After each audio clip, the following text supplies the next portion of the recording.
கண்ணு நம்ம என்ன பார்த்துட்டு இருக்கோம்? சிமிலர் ட்ரையாங்கிள் பார்த்துட்டு இருக்கோம். ஓகேவா? இந்த சிமிலர் செட்ஸில் வந்து கொஞ்சம் உங்களுக்கு டவுட்ஸ் இருக்குன்னு சொல்கிறீங்க. ஸோ சிமிலர்னா என்னன்றதை ஃபஸ்ட்டு நல்லா புரிஞ்சுக்கோங்க. சிமிலர்னா என்ன அப்படின்னு பார்த்தீங்கன்னா சேம் டிஃப்ரெண்ட் சைஸ். ஓகேவா? ஷேப் வந்து சேமாக இருக்கணும், சைஸ் வந்து டிஃப்ரெண்ட்டாக இருந்தால் அது சிமிலர்னு சொல்லுவோம். இங்கே பாருங்கள், இப்போ இது மாதிரி 2 ஷேப் இருக்குது. இது பாருங்கள், இது 2 எப்படி இருக்குது? ரவுண்ட் ஷேப்பில் இருக்கா? 2 சேம் ஷேப்பில் இருக்கா? பட் சைஸ் வந்து இது பெருசாக இருக்குது, சின்னதாக இருக்குது. இப்போ இதுக்குள்ளே இது வைக்கும் போது உள்ளார கரெக்டாக பொருந்தும். ஓகேவா? இதை என்ன சொல்லுவோம் அப்படின்னா சிமிலர் ஷேப்ஸ் அப்படின்னு சொல்லுவோம். சிமிலர் ஷேப்னா புரியுது இல்லைக்கங்க? சேம் ஷேப்பாக இருக்குன்னா சைஸ் வந்து வேறு வேறையாக இருக்கணும். இன்னொரு எக்ஸாம்பிள் பாருங்கள், அதே மாதிரி இதை பாருங்கள், இதுவும் எப்படி இருக்குது? சேம் ஷேப் வந்து சேமாக இருக்குது, சைஸ் மட்டும் டிஃப்ரெண்ட்டாக இருக்குது. ஓகேவா? இப்போ இதுக்குள்ளே இதை வச்சா வந்து கரெக்டாக பொருந்தும். ஓகேவா? சேம் ஷேப்பு, சைஸ் டிஃப்ரெண்ட்டாக இருந்தால் இது என்ன சொல்லுவோம்? சிமிலர்னு சொல்லுவோம். கண்ணி இது 2ஐயும் பார்த்தா சிமிலர்னு, இதுக்குள்ளே இது பொருந்துது, ஆனால் சிமிலர்னு சொல்ல முடியுமா? முடியாது. ஏன்னா ஷேப்ஸ் வந்து வேறு வேறையாக இருக்குது. ஷேப்ஸ் ஒரே மாதிரி இருந்து சைஸ் வந்து டிஃப்ரெண்ட்டாக இருந்தால் அதை என்ன சொல்லுவோம்? சிமிலர் அப்படின்னு சொல்லுவோம். ஓகேவா கண்ணா? இப்போ இங்கே பாருங்கள், இந்த 2 ட்ரையாங்கிள் பாருங்கள், 2 ட்ரையாங்கிள், இது 2 எப்படி இருக்குது? சேம் ஷேப்பாக தான் இருக்குது. பட் சைஸ் வந்து இது பெருசாக இருக்குது, இது குட்டியாக இருக்குது. இதுக்குள்ளே இது வச்சா கரெக்டாக பொருந்துது, கரெக்டாக இருக்குது, ரேஷியோஸும் கரெக்டாக இருக்கும். சரியா? இதை என்ன சொல்லுவோம்? சிமிலர் ட்ரையாங்கிள் அப்படின்னு சொல்லுவோம். அதே இங்கே பாருங்கள், இது பாருங்கள், இது 2மே ட்ரையாங்கிள் தான், ஆனால் ஷேப் எப்படி இருக்குது? வேறு வேறையாக இருக்கா? அப்போ இது வந்து சிமிலர் ட்ரையாங்கிள் கிடையாது. ஓகேவா? இந்த சேம் ஷேப் ஒரே மாதிரி ஷேப்பில் இருந்தால் தான் அதை என்ன சொல்லுவோம்? சிமிலர்னு சொல்லுவோம். இப்போ சிமிலர்னா என்னன்னு உங்களுக்கு புரியுதா? இதை நல்லா அண்டர்ஸ்டாண்ட் பண்ணிக்கோங்க. இப்போ 2 ட்ரையாங்கிள் சிமிலராக இருக்குது அப்படின்னா, அதாவது இந்த 2 ட்ரையாங்கிளும் சிமிலராக இருக்குது அப்படின்னா அதோட கரஸ்பாண்டிங் சைட்ஸை ரேஷியோவில் டிவைடில் எழுதலாம். ஓகேவா? இப்போ இது பை இதுன்னு எழுதலாம், இது பை இது எப்படி வேணாலும் எழுதலாம், ஆனால் டிவைடில் எழுதலாம் ரேஷியோவை. இப்போ பாருங்கள், இந்த சைடையும் டிவைட் பண்ணி எழுதலாம். அதே மாதிரி கரஸ்பாண்டிங் சைடுனா இதுவும் கரஸ்பாண்டிங் சைடு டிவைட் பண்ணி எழுதலாம். இதோட கரஸ்பாண்டிங் சைடு இது. சரியா? இது 2ஐயும் டிவைட் பண்ணி எழுதலாம். இல்லைன்னா இப்போ இந்த சைடு எடுத்துக்கிட்டோம்னா இதையும் டிவைட் பண்ணி எழுதலாம், இதையும் டிவைட் பண்ணி எழுதலாம், இதையும் டிவைட் பண்ணி எழுதலாம். ஒரே மாதிரி டிவைட் பண்ணி எழுதலாம். ஓகே பார்க்குங்க. இப்போ இது சிமிலர் ஷேப்ஸ்னால் என்னன்னு புரியுதா? சிமிலர் ட்ரையாங்கிள்னா என்னன்னு புரியுதா? இப்போ 2 ட்ரையாங்கிள் சிமிலர் அப்படின்னு சொல்லிட்டோம்னா இதோட கரஸ்பாண்டிங் சைட்ஸை எப்படி எழுதலாம்? ரேஷியோவில் எழுதலாம். ஏபிசி டிஇஎஃப் இது 2ஐயும் சிமிலர் அப்படின்னு சொல்லிட்டோம்னா இதோட கரஸ்பாண்டிங் சைடை எப்படி எழுதலாம்? ரேஷியோவில் எழுதலாம். சிமிலர் சொல்லும்போது நம்ம சேம் ஆர்டரில் சொல்லணும், நேற்றே சொல்லியிருந்தேன். ஏபிசினா இங்கே டிஇஎஃப், ஏசிபின்னு சொன்னால் டிஎஃப்இ, இது மாதிரி சொல்லணும். சரியா? இப்போ இதோட கரஸ்பாண்டிங் சைடு ஏபியோட கரஸ்பாண்டிங் சைடு டிஇ. இல்லைன்னா நம்ம டிஇ பை ஏபி கூட எழுதலாம், தப்பில்லை. இது டிவைட் பை இது எழுதுனா எல்லாமே இதே மாதிரி எழுதணும். DE by AB, EF by BC, DF by AC, அந்த மாதிரி எழுதணும். ஓகேவா கண்ணு? புரியுதா? சிமிலர் ட்ரையாங்கிள்னா சேம் ஷேப்பு பட் டிஃப்ரெண்ட் சைஸாக இருக்கும். 2 ட்ரையாங்கிள் சிமிலராக இருந்தால் அதோட கரஸ்பாண்டிங் சைட்ஸை வந்து ரேஷியோவில் டிவைடில் எழுதலாம். ஓகேவா? இங்கே பாருங்கள், ஏபி இதோட corresponding side DE, AB by DE அப்படின்னு எழுதலாம். அதே மாதிரி பிசி இதோட கரஸ்பாண்டிங் சைடு இஎஃப், அதே மாதிரி இதோட இந்த சைடு ஏசி இதோட கரஸ்பாண்டிங் சைடு டிஎஃப். ஓகேவா? இப்படி தான் எழுதணும். புரியுதா? இப்போ நமக்கு எது தேவையோ தேவையான சைடை மட்டும் ரேஷியோவில் எழுதிட்டு தேவையில்லாத சைடை நம்ம எடுத்துடலாம். சிமிலர்னா புரியுது இல்லைக்கங்க? இந்த சிமிலரை யூஸ் பண்ணி சிமிலர் ஷேப்பை யூஸ் பண்ணி சம் ரிசல்ட்ஸ் வந்து நமக்கு கொடுத்துருக்காங்க டிரைவ் பண்ணி. உங்கள் பேஜ் நம்பர் எத்தனைன்னு பார்த்தீங்கன்னா பேஜ் நம்பர் 164ல் 5 ரிசல்ட்ஸ் கொடுத்துருக்காங்க. ஓகேவா? அது என்னென்ன அப்படின்னு சொல்லி பார்ப்போம். இப்போ ஃபஸ்ட்டு ரிசல்ட் என்ன அப்படின்னு பார்த்தோம்னா இது அவங்க வந்து செக் பண்ணி டிரைவ் பண்ணி ரிசல்ட்டை மட்டும் கொடுத்துருக்காங்க. ரிசல்ட் என்னன்னு சொல்கிறேன், உங்களால் முடிஞ்சால் நீங்கள் அதை செக் பண்ணி பாருங்கள். ஓகேவா? ஏதாவது டவுட் இருந்தால் என்கிட்ட கேளுங்க. ஒரு ரைட் ஆங்கிள் ட்ரையாங்கிள் எடுத்துக்கிறோம். இதுதான் ரைட் ஆங்கிள் ட்ரையாங்கிள், இதை அப்படியே திருப்பி போட்டு எடுத்துக்கிறோம். சரியா? ஒரு ரைட் ஆங்கிள் ட்ரையாங்கிள் எடுத்துக்கிறோம். அந்த இதுதான் ரைட் ஆங்கிள்னு வச்சுக்கிறோம். இந்த ரைட் ஆங்கிள் ட்ரையாங்கிளில் இந்த சைடு பர்பெண்டிகுலராக ஒரு லைன் ட்ரா பண்ணுறோம். பர்பண்டிகுலர் போது 90 ஃபார்ம் ஆகும். பர்பண்டிகுலராக ஒரு லைன் ட்ரா பண்ணும்போது நமக்கு 2 ட்ரையாங்கிளாக ஸ்ப்ளிட் ஆகும். சரியா?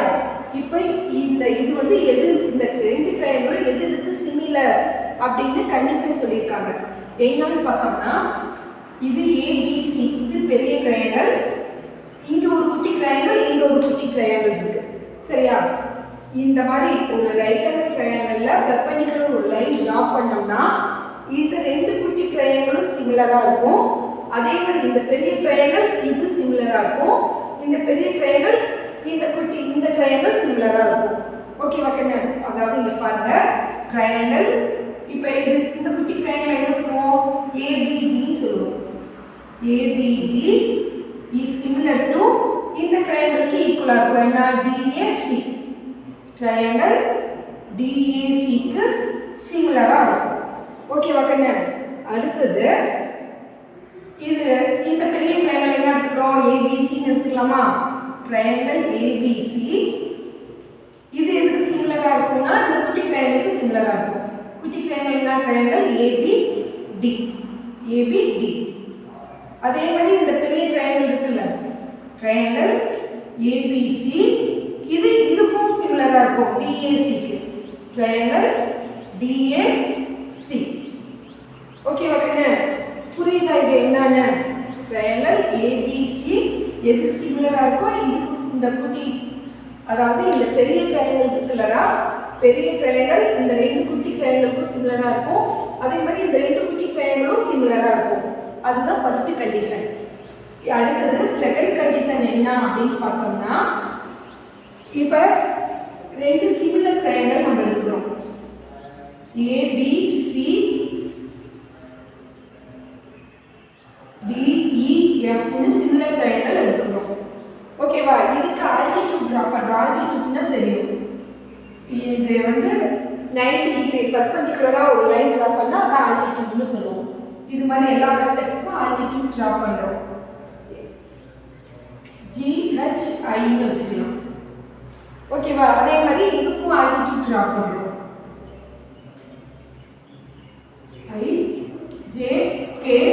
ஐஜேகேஎல்னு வச்சுக்கலாம். கண்ணு இது 2 சிமிலர் ட்ரையாங்கிள்னு கொடுத்துட்டாங்க. சிமிலர் ட்ரையாங்கிளுக்கு ஆல்டிடியூட் ட்ரா பண்ணியிருக்காங்க. இப்போ சிமிலர் ட்ரையாங்கிள்னா நமக்கு தெரியும் சைட்ஸ் வந்து எப்படி எழுதலாம்? சைட்ஸை வந்து ரேஷியோட சைடோட ரேஷியோ வந்து கரஸ்பாண்டிங் சைடோட ரேஷியோ ஈக்குவலாக இருக்கும்னு நமக்கு தெரியும். அதாவது ஏபி இதுக்கு கரஸ்பாண்டிங் சைடு டி இது ஈக்குவலாக இருக்கும். இது ரேஷியோ அதாவது எல்லா சைடும் ஈக்குவலாக இருக்கும் தெரியும். BC by EF. அதே மாதிரி இது என்ன? Equal to AC by DF. Corresponding சைட்ஸோட ரேஷியோஸ் வந்து ஈக்குவல்னு நமக்கு தெரியும். ஓகேவா? 2 சிமிலர் ட்ரையாங்கிளுக்கு. அதே மாதிரி 2 சிமிலர் ட்ரையாங்கிளாக இருந்தால் இதோட ஆல்டிடியூட் கரஸ்பாண்டிங் ஆல்டிடியூடும் ஈக்குவலாக இருக்கும். ஓகேவா கண்ணு? இதோட கரஸ்பாண்டிங் ஆல்டிடியூட் என்ன? இதுதான் CI. CI capital விட்டுருணும்.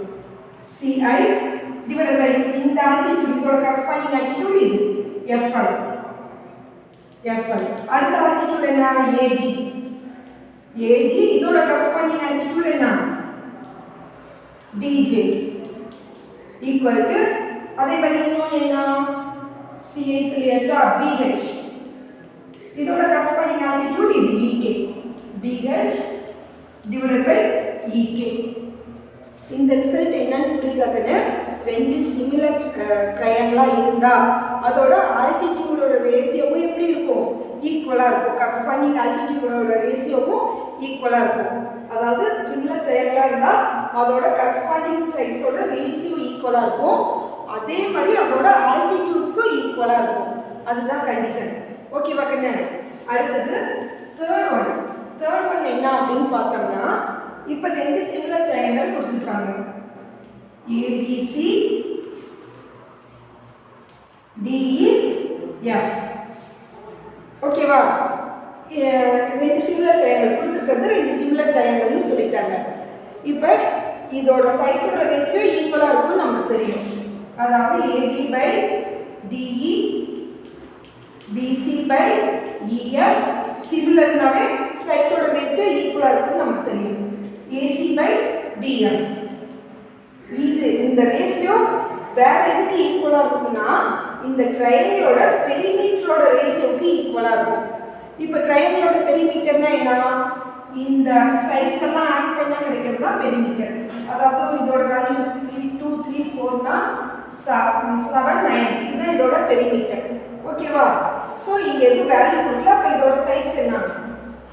AB plus BC plus AC divided by அதே மாதிரி இது DE plus EF plus DF. புரியுதாங்க? அதாவது இந்த ரெண்டு சிமிலர் ட்ரையாங்கிளோட சைட்ஸோட ரேஷியோ எதுக்கு ஈக்குவலா இருக்குன்னா இதோட பெரிமீட்டரோட ரேஷியோவுக்கு ஈக்குவலா இருக்கும். பெரிமீட்டர்னா இந்த சைட்ஸ் எல்லாம் ஆட் பண்ணி போடுறது பெரிமீட்டர். சரியா? இதோட பெரிமீட்டர் இது, இதோட பெரிமீட்டர் இது. ரேஷியோனா டிவைட் பண்ணி எழுதுவோம். புரியுதாங்க? இது third result.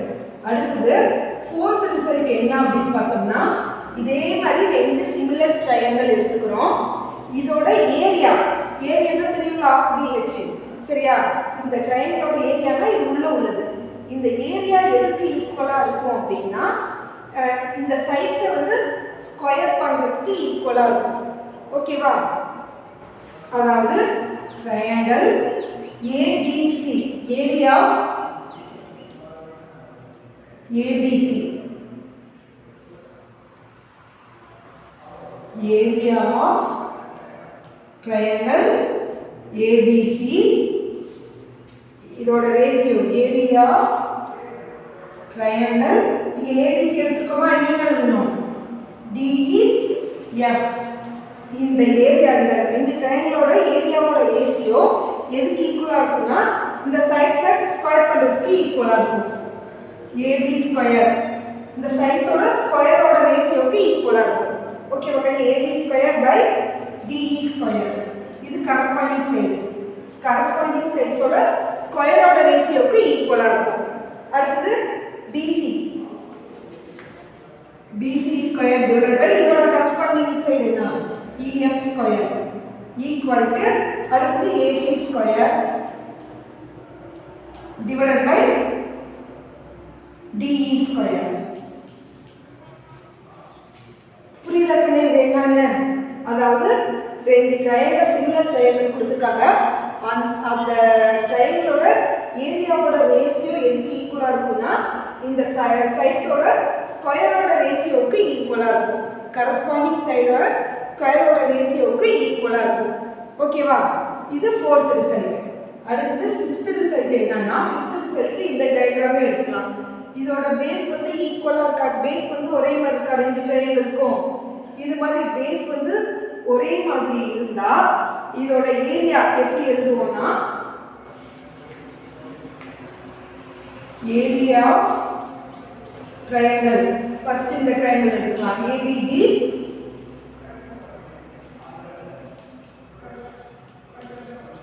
divided by area of triangle DAC. இதோட ஏரியாவோட ரேஷியோ எப்படி இருக்கும்னா எதுக்கு ஈக்குவலா இருக்கும்னா இந்த இந்த சைடோட ரேஷியோக்கு ஈக்குவலா இருக்கும். கீழ அந்த பேஸோட ரேஷியோக்கு ஈக்குவலா இருக்கும். கீழ பேஸ் என்ன? BD by DC yeah? BD by DC இதுக்கு ஈக்குவலா இருக்கும். புரியுதா கண்ணே? இப்போ உங்களுக்கு ஃபிஃப்த் ரிசல்ட் என்ன அப்படின்னா இந்த மாதிரி ஒரே பேஸ்ல ரெண்டு ட்ரையாங்கிள் ஸ்ப்ளிட் ஆயிருந்ததுன்னா ஓகேவா?